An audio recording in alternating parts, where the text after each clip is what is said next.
Yo, what's up, guys? How we doing? Thanks for having me on. I appreciate it, man. I'm excited for this. Man, listen, it is a pleasure to have you on.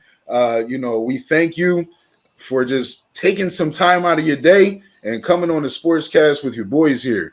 And we just want to get to know you a little bit. And one thing that me personally, a question that I have for you is, I understand that you haven't played since 2019. It was an injury, and this year you're back.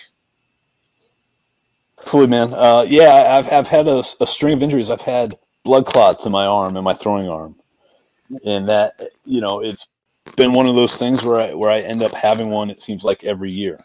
I had one in 2019. I had one in 2020 during the COVID season, and then I had one last spring training. So unfortunately, I've had three of these things in a row. Every time I have one, I got to get rushed to the hospital, emergency visit, get with the vascular people, try to get this clot out of my arm, try to figure out what's going on. And, we're kind of at a point now where it's hey, let's kind of pump the brakes a little bit. Every time I try to come back, it seems like the window between each episode gets a little bit shorter. Yeah. So it's just kind of, we're not really sure exactly what's going on, but, we're trying to be at a place where, my health forward is more important than, maybe throwing or, whatever may be on the table as an athlete.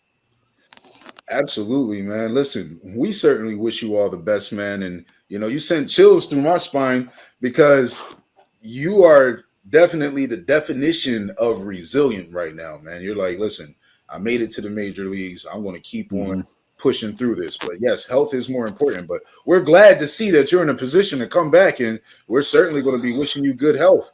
But once upon a time, you were just a little Scott Oberg, I would imagine, right?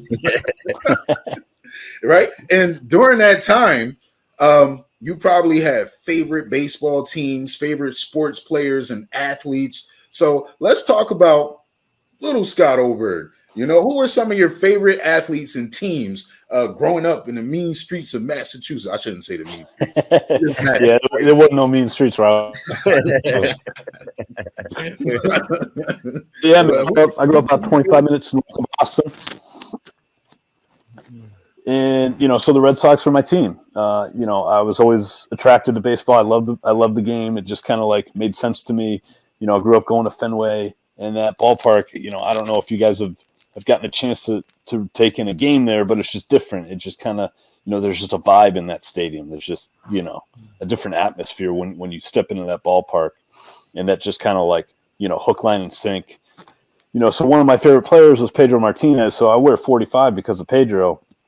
And growing up, he was the dude, man. If you ever get a chance to watch the 99 All-Star highlight clips where this guy punched out 5 of the first 6 guys, in the midst of the steroid era, punching out Sosa, punching out McGuire, punching out all these dudes. And I'm like, that's the guy I want to emulate. That's the guy I want to be, Yeah, I mean, Pedro was I was just west of Boston, grew up in Marlboro, Mass. Shout out. But Pedro was my guy too. He was everybody's guy, right? We were all trying to be Pedro when we, growing up Sox fans. The guy was just, because for everybody that wasn't a monster, he was 5'9", 5'10" cleats, and then throwing 95 miles an hour with just filthy off-speed stuff, making guys look silly that were twice his size. It was fun to watch. So yeah, man, I definitely feel you on that. So let's talk about some of the best experiences, right? Obviously, big Sox fan. What are your best memories? Whether it be as a player or a sports fan. Growing up or up until now. Yeah, I think growing up there are certainly specific memories that I have as a kid. Especially watching the Red Sox games. I remember a lot of the playoff games. I remember I remember them playing, the Red Sox were playing the A's. I think it was in a division series. And, Derek Lowe came out of the bullpen and just annihilated the A's.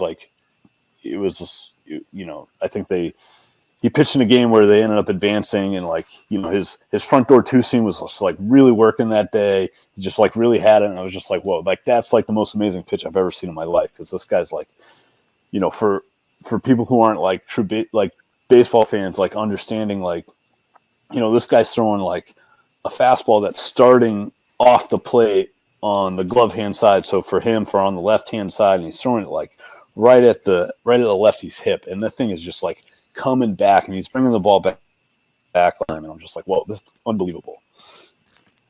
You know, and then I think you know, the Aaron Boone home run off Tim Wakefield, you know, like, you know, that was like my first real experience being a Red Sox fan, where like they just like absolutely rip your heart out.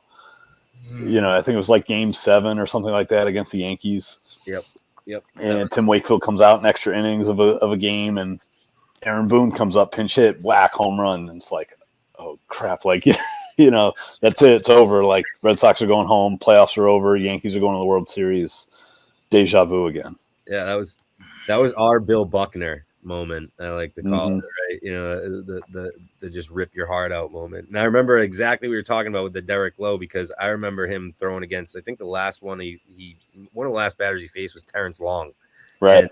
And that it was just a pitch that Terrence Long probably to this day does not think was a strike, but it just backdoored him right around the belt. He's jumping away, and the thing's just coming back, and yeah, just nasty.